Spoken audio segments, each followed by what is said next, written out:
ನಮಸ್ತೆ. ನಾನು ನಿಮ್ಮ Akshita. Welcome to family logs. ಇವತ್ತು ಸುಮಾರಷ್ಟು ವಿಷಯಗಳನ್ನ ಈ ಒಂದು ವಿಡಿಯೋದಲ್ಲಿ ನಾನು ಶೇರ್ ಮಾಡಿದ್ದೇನೆ. ಕೊನೆವರೆಗೆ ಮಿಸ್ ಮಾಡದೆ ನೋಡಿ. ಎಸ್ಪೆಷಲ್ ಆಗಿ ಅಮ್ಮಂದ್ರು ಮಾತ್ರ ನೋಡ್ಲೇಬೇಕು. ಒಂದಷ್ಟು ಇನ್ಫಾರ್ಮೇಶನ್ ಸಿಗುತ್ತೆ ಪೇರೆಂಟಿಂಗ್ ಬಗ್ಗೆ ಕೂಡ ಅಂತ ಹೇಳ್ಬಹುದು. ಇವತ್ತು ಬೆಳಗ್ಗಿನ ತಿಂಡಿಗೆ ನಾನು ಕಾಲಿಫ್ಲವರ್ ಹಾಕಿ ಒಂದು ದೋಸೆ ತರ ಮಾಡ್ಕೊಳ್ತಾ ಇದ್ದೇನೆ. ಒಂದು ಚಿಕ್ಕ ಸೈಜಿನ ಕಾಲಿಫ್ಲವರ್ ಅದನ್ನ ತುರಿದಿಟ್ಕೊಂಡಿದ್ದೇನೆ.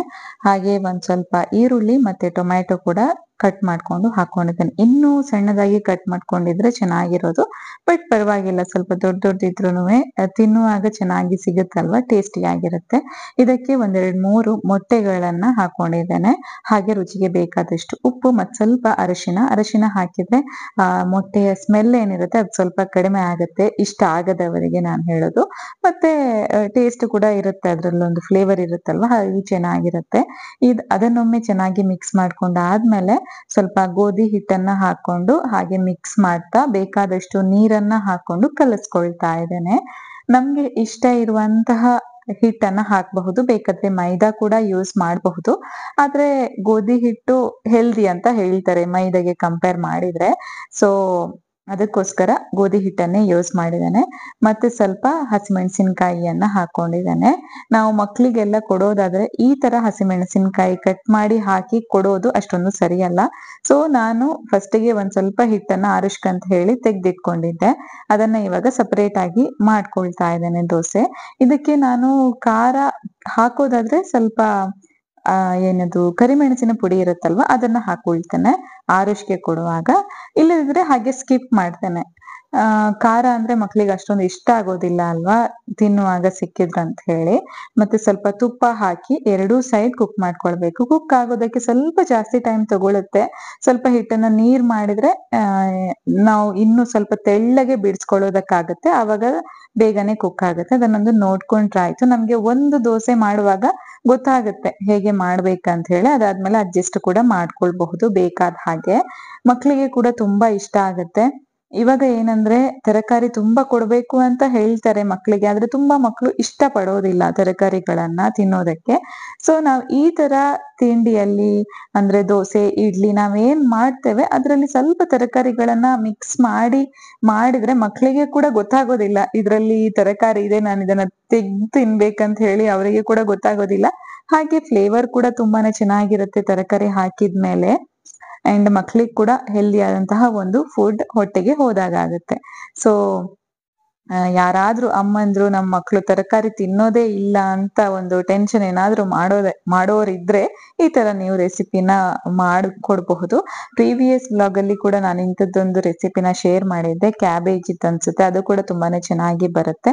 ಸೊ ಬೆಳಗ್ಗಿನ ತಿಂಡಿ ಆದ್ಮೇಲೆ ಏನಿದು ಕಿತ್ತಳೆ ಹಣ್ಣಿತ್ತು ತಂದಿದ್ದು. 10-11 ಗಂಟೆಗೆ ನಾವು ಮನೇಲಿ ಹೆಚ್ಚಾಗಿ ಹಣ್ಣುಗಳನ್ನ ತಿಂತೇವೆ. ಫ್ರೂಟ್ಸ್ ಕೂಡ ತುಂಬಾ ಒಳ್ಳೇದು, ನಮ್ಗಾಗಿರ್ಬಹುದು ಅಥವಾ ಮಕ್ಳಿಗಾಗಿರ್ಬಹುದು.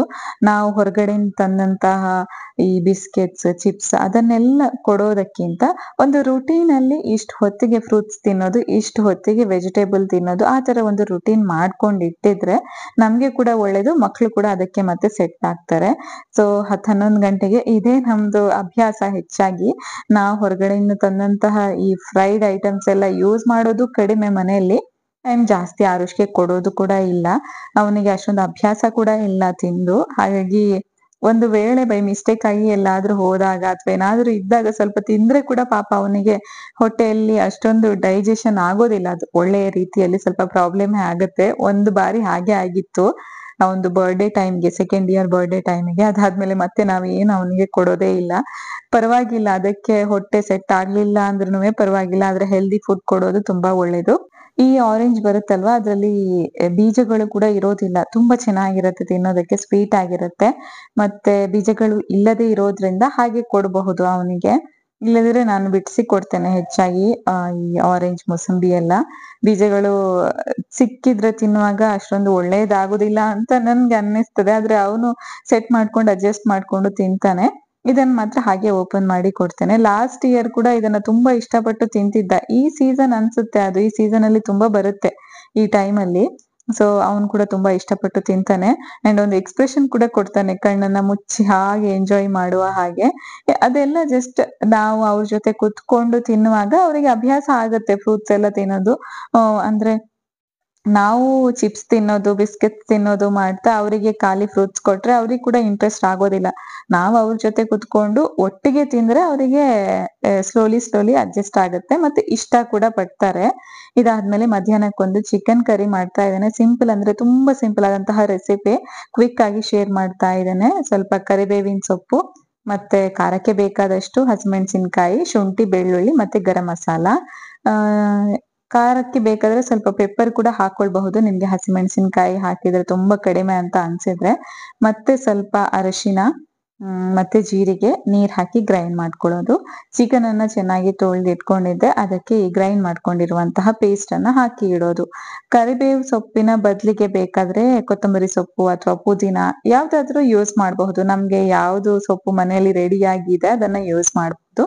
ಉಪ್ಪು ಹಾಕಿ ಬೇಕಾದ್ರೆ ಒಂದು 10-15 ನಿಮಿಷ ಹಾಗೆ ಮ್ಯಾರಿನೇಟ್ ಮಾಡಿ ಇಟ್ಬಿಡೋದು.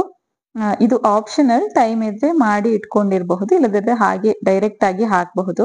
ಇಲ್ಲಿ ನಾನು ಒಗ್ಗರಣೆಗೆ ಇವತ್ತು ತೆಂಗಿನಕಾಯಿ ಎಣ್ಣೆ ಯೂಸ್ ಮಾಡ್ತಾ ಇದ್ದೇನೆ. ಒಗ್ಗರಣೆಗೆ ಅಂತ ಹೇಳಿ ಸಪರೇಟ್ ಆಗಿ ಏನು ಹಾಕ್ತಾ ಇಲ್ಲ, ಡೈರೆಕ್ಟ್ ಆಗಿ ಎಣ್ಣೆ ಹಾಕಿ ಅದಕ್ಕೆ ಈರುಳ್ಳಿಯನ್ನ ಹಾಕೊಳ್ತಾ ಇದ್ದೇನೆ.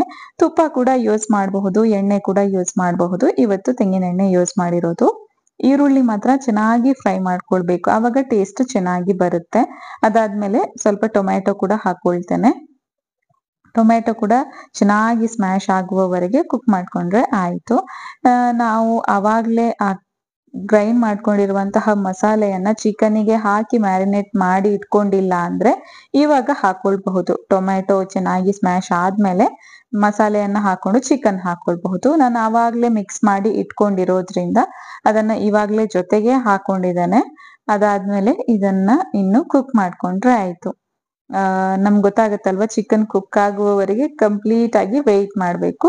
10-15 ನಿಮಿಷ ಬೇಕಾದ್ರೆ 10-15 ನಿಮಿಷ, 20 ನಿಮಿಷ ಬೇಕಾದ್ರೆ 20 ನಿಮಿಷ ಚೆನ್ನಾಗಿ ಕುಕ್ ಆದ್ರೆ ಟೇಸ್ಟಿ ಆದಂತಹ ಕರಿ ರೆಡಿ ಆಗುತ್ತೆ. ಅಂಡ್ ಅದು ಕುಕ್ ಆಗುವವರೆಗೆ ನಾನು ನಮ್ಮ ಆರುಷ್ ಜೊತೆಗೆ ಆಟ ಆಡೋದಕ್ಕಂತ ಹೇಳಿ ಬಂದಿದ್ದೇನೆ ಇಲ್ಲಿ. ಇವಾಗ ಒಂದೂವರೆ ವರ್ಷದವರೆಗೆ ಮಕ್ಕಳ ಜೊತೆಗೆ ನಾವು ಆಡುವಂತಹ ರೀತಿನೇ ಬೇರೆ ಇರುತ್ತೆ. ಮತ್ತೊಂದ್ 2 ವರ್ಷ ಆಗುವಾಗ ಮತ್ತೆ ಚೇಂಜ್ ಆಗುತ್ತೆ.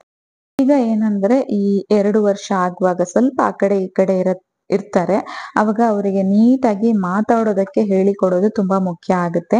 ಕೆಲವು ಮಕ್ಕಳು ಸ್ವಲ್ಪ ಬೇಗ ಮಾತಾಡ್ತಾರೆ, ಕೆಲವು ಮಕ್ಕಳು ಡಿಲೇ ಆಗುತ್ತೆ ಮಾತಾಡುವಾಗ. ಆದ್ರೆ ನಾವು ಸಾಧ್ಯವಾದಷ್ಟು ಅವರಿಗೆ ಎನ್ಕರೇಜ್ ಮಾಡ್ಬೇಕು. ನಮ್ಮ ಆರುಷ್ನನ್ನ ನೀವು ಸುಮಾರು ವಿಡಿಯೋದಲ್ಲಿ ನೋಡಿರ್ಬಹುದು, ಅವನು ಸುಮಾರಷ್ಟು ವರ್ಡ್ಸ್ ಮಾತಾಡ್ತಾನೆ ಚೆನ್ನಾಗಿ.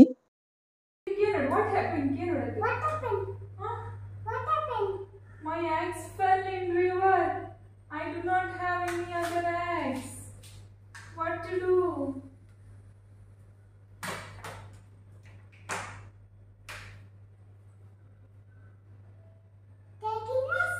Is this your eggs? No, that is not my eggs. No, that is not my eggs. Yes, thank you fairy for finding my eggs. Thank you so much. 3 eggs is for me. Yes. As a reward of your honesty. As a reward, honesty. 3 eggs is for you. Yes. Full. Thank you so much fairy for giving me 3 eggs. ನಾವು story books ಅನ್ನ ಅವನಿಗೆ ತುಂಬಾ ಬೇಗನೆ start ಮಾಡಿದ್ವಿ. ಸುಮಾರು ವಿಡಿಯೋದಲ್ಲಿ share ಕೂಡ ಮಾಡಿದ್ದೆ. ನಾವು ಅವನಿಗೆ ಸ್ಟೋರಿ ಓದಿ ಹೇಳೋದು ಅಥವಾ ಅವನಿಗೆ ಅರ್ಥ ಆಗುವ ಭಾಷೆಯಲ್ಲಿ ಅವನು ನಮ್ಗೆ ಸ್ಟೋರಿ ಹೇಳೋದು ಇದು ನಡೀತಾ ಇರುತ್ತೆ ಯಾವಾಗ್ಲೂ. ಇವಾಗ ಏನಂದ್ರೆ ಒಂದೊಂದು ಸ್ಟೋರಿಯನ್ನ ನಾವು ಹಾಗೆ ಆಕ್ಟ್ ಮಾಡೋದು. ಕೆಲವೊಂದು ಸ್ಟೋರೀಸ್ ಮಾತ್ರ ಆಗತ್ತೆ ಆಕ್ಟ್ ಮಾಡೋದಕ್ಕೆ. ಇದು ಥರ್ಸ್ಟಿ ಕ್ರೋ ಇರುತ್ತಲ್ವಾ, ಬಾಯಾರಿಕೆ ಆದಂತಹ ಒಂದು ಕಾಗೆಯ ಬಗ್ಗೆ ಒಂದು ಸ್ಟೋರಿ ಇದೆ ಅಲ್ವಾ, ಅದನ್ನ ಮಾಡೋದು. ಮತ್ತೆ ಒಂದು ಹಾನೆಸ್ಟ್ ವುಡ್ ಕಟ್ಟರ್ ಅಂತ ಎಲ್ಲ ಇದೆ ಅಲ್ವಾ, ಅದನ್ನೆಲ್ಲ ಯಾವ್ದು ಸಾಧ್ಯ ಆಗುತ್ತೆ ನಮ್ಗೆ ಅದನ್ನ ಸುಮ್ನೆ 1-2 ವರ್ಡ್ಸ್ ಸಿಂಪಲ್ ಆಗಿ ಮಾತಾಡಿ ಅವನಿಗೆ ಹೇಳಿಕೊಡೋದು. ಅದನ್ನ ನಾವು ಜಸ್ಟ್ ಮನೆಯಲ್ಲಿ ಆಟ ಆಡೋದು ಈ ತರ ಮಾಡ್ತೇವೆ. ಅದು ಅವನಿಗೆ ತುಂಬಾ ಇಷ್ಟ ಕೂಡ ಆಗುತ್ತೆ. ಬೇರೆ ತರ ಆಟ ಆಡುವ ಒಂದು ರೀತಿ ಅಲ್ವಾ. ಸೊ ಅವನಿಗೊಂದು 15-20 ನಿಮಿಷ ಬೇರೆ ತರ ಫನ್ ಸಿಗುತ್ತೆ, ಅದರಿಂದ ತುಂಬಾ ಎಂಜಾಯ್ ಮಾಡ್ತಾನೆ. ಅಂಡ್ ಮಕ್ಕಳು ಯಾರು ತುಂಬಾ ಸ್ಲೋ ಮಾತಾಡ್ತಾರೆ ಅವ್ರಿಗೆ ಈ ತರ ನಾವು ಎನ್ಕರೇಜ್ ಮಾಡ್ಬೇಕು. ನಾವೇನಾದ್ರೂ ಮಾತಾಡೋದು, ವರ್ಡ್ಸ್ ಹೇಳೋದು, ಬುಕ್ಸ್ ಓದೋದ್ರಿಂದ ತುಂಬಾ ಒಳ್ಳೇದಿರುತ್ತೆ ಮಕ್ಕಳಿಗೆ. ಸ್ಪೆಷಲ್ ಆಗಿ ಈ ಮಾತಾಡುವ ಒಂದು ಅವ್ರದ್ದು ಮೈಲ್ ಸ್ಟೋನ್ ರೀಚ್ ಆಗೋದಕ್ಕೆ ಬುಕ್ಸ್ ತುಂಬಾ ಅಂದ್ರೆ ತುಂಬಾ ಹೆಲ್ಪ್ ಮಾಡ್ತದೆ.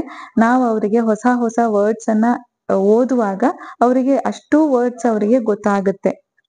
ಏನ್ ನಾವು ವರ್ಡ್ಸ್ ಹೇಳ್ತೇವೆ ಅದು ಕನ್ನಡ ಆಗಿರಬಹುದು, ಇಂಗ್ಲಿಷ್ ಆಗಿರ್ಬೋದು, ಅಥವಾ ನಿಮ್ಮ ಮದರ್ ಟಂಗ್ ಯಾವ್ದಿದೆ, ನಿಮ್ಗೆ ಯಾವ ಭಾಷೆ ಗೊತ್ತುಂಟು ನಿಮ್ಗೆ ಅಥವಾ ನಿಮ್ಮ ಮಕ್ಕಳಿಗೆ, ಅದ್ರಲ್ಲೇ ಬುಕ್ಸ್ ಅನ್ನ ಓದಿದ್ರೆ ಅವರಿಗೆ ತುಂಬಾ ಕಲೀಲಿಕ್ಕೆ ಸಾಧ್ಯ ಆಗುತ್ತೆ. ನಾನು ಕೂಡ ಅದನ್ನೇ ಯಾವಾಗ್ಲೂ ಅನ್ಕೊಳ್ತೇನೆ, ಅದ್ರಿಂದನೇ ತುಂಬಾ ಹೆಲ್ಪ್ ಆಗಿದೆ ಬುಕ್ಸ್ ಇಂದ ಅಂತ ಅನ್ಕೊಳ್ತೇನೆ. ಯಾಕಂದ್ರೆ ನಮ್ಮ ಆರುಷ್ ಇವಾಗ 2 ವರ್ಷದಲ್ಲಿ ಸುಮಾರಷ್ಟು ವರ್ಡ್ಸ್ ಸೆಂಟೆನ್ಸ್ ಎಲ್ಲ ಮಾತಾಡ್ತಾನೆ. ಅಂಡ್ ಸ್ವಲ್ಪ ಗಾರ್ಡನಿಂಗ್ ಸ್ಟಾರ್ಟ್ ಮಾಡ್ಬೇಕು ಅಂತ ಅನ್ಕೊಂಡಿದ್ದಾನೆ. ಅಂಡ್ ಕೆಲವೊಂದು ಸ್ಟಾರ್ಟ್ ಮಾಡಿದಾನೆ ಕೂಡ. ಒಂದೆರಡು ಹೊಸ ಪಾಟ್ಸ್ ತಗೊಂಡ್ ಬಂದಿದ್ದೆ, ಅದನ್ನ ಚೆಕ್ ಮಾಡ್ತಾ ಇದ್ದಾನೆ. ಹೋಲ್ಸ್ ಏನಾದ್ರೂ ಸಪರೇಟ್ ಆಗಿ ನಾನ್ ಮಾಡ್ಬೇಕಾ ಅಥವಾ ಇದೆಯಾ ಏನು ಅಂತ ಹೇಳಿ. ಅದಾದ್ಮೇಲೆ ಸಂಜೆಯ ವಾಕ್ ಟೈಮ್. ಆರುಷ್ ಮತ್ತೆ ನಾನು ನಮ್ಗೆ ಟೈಮ್ ಸಿಕ್ಕಾಗ ಹೋಗ್ತೇವೆ ಸ್ವಲ್ಪ ವಾಕಿಗೆ ಆಗಿರ್ಬೋದು, ಅಥವಾ ಅವನನ್ನ ಹೊರಗಡೆ ಸ್ವಲ್ಪ ಕರ್ಕೊಂಡು ಹೋಗಿ ನಾನು ಅವನ ಜೊತೆ ಆಟ ಆಡಿ ಬರ್ತೇನೆ. ಅಂಡ್ ಇವತ್ತು ನಮ್ಮ ಪಪ್ಪ ಕೂಡ ಸೇಮ್ ಟೈಮ್ ಬಂದಿದ್ರು. ಸೊ ನಾವ್ 3 ಜನನು ಆಕಾಶದಲ್ಲಿ ಏನೆಲ್ಲ ಹಾರಾಡ್ತಾ ಇದೆ ಅದನ್ನ ನೋಡ್ತಾ ಹಾಗೆ ಎಂಜಾಯ್ ಮಾಡ್ತಾ ಇರ್ತೇವೆ. ಸಂಜೆಯ ಟೈಮಿಗೆ ಈ ಹಕ್ಕಿಗಳೆಲ್ಲ ರಿಟರ್ನ್ ಹೋಗೋದಿರುತ್ತಲ್ವಾ ಮನೆಗೆ, ಸೊ ಅದನ್ನ ನೋಡಿ ತುಂಬಾ ಖುಷಿ ಪಡ್ತಾನೆ ಆರುಷ್. ಅಂಡ್ ಇನ್ನೊಂದು ಏನಂದ್ರೆ, ಈ 2 ವರ್ಷದ ಟೈಮಿಗೆ ಮಕ್ಳದ್ದು ಕ್ವೆಶನ್ಸ್ ತುಂಬಾ ಜಾಸ್ತಿ ಆಗಿರುತ್ತೆ. ಏನದು, ಯಾಕದು, ಯಾರದು, ಎಲ್ಲಿ ಅದು ಅಂತ ಹೇಳಿ ನಮ್ಗೆ ಆನ್ಸರ್ ಮಾಡಿ ಮಾಡಿ ಸುಸ್ತಾಗತ್ತೆ, ಅಷ್ಟೊಂದು ಕ್ವೆಶನ್ಸ್ ಇರುತ್ತೆ ಅವ್ರದ್ದು. ಲೋಟೆ ಪಂಡ ನೀರ್ ಬರ್ಪನ ಗ್ಲಾಸ್. ಸೇಮ್ ಕ್ವೆಶನ್ಸ್ ದಿನದಲ್ಲಿ 10 ಬಾರಿ ಆಗುತ್ತೆ. ಹಿಂದಿ ಪಂಡ ಒಂಜಿ ಲ್ಯಾಂಗ್ವೇಜ್, ಭಾಷೆ. ಭಾಷೆ ಪಂಡ ಲ್ಯಾಂಗ್ವೇಜ್ ಬೇತೆ ಕಳ್ಳ ನಮ್ಮ ಕಮ್ಯುನಿಕೇಟ್ ಮಲ್ಪೊಡಂಡ ನಮ್ಮನ ದಾದ. ಹಾಕಿ ಪಂಡ ಒಂಜಿ ಗೇಮ್, ಸ್ಪೋರ್ಟ್ಸ್, ಕ್ರಿಕೆಟ್ ಲೆಕ್ಕ ಬೇತೆ ಟೈಪ್ದ. ಇಷ್ಟೇ ಈ ವ್ಲಾಗನ್ನು ನಾನು ಇಲ್ಲಿಗೆ ಎಂಡ್ ಮಾಡ್ತಾ ಇದ್ದೇನೆ. ಇನ್ನು ನಾನು ನೆಕ್ಸ್ಟ್ ವಿಡಿಯೋದಲ್ಲಿ ಸಿಗ್ತೀನಿ. ಅಲ್ಲಿವರೆಗೆ take care and bye bye. Please subscribe ಮಾಡ್ಕೊಳ್ಳಿ.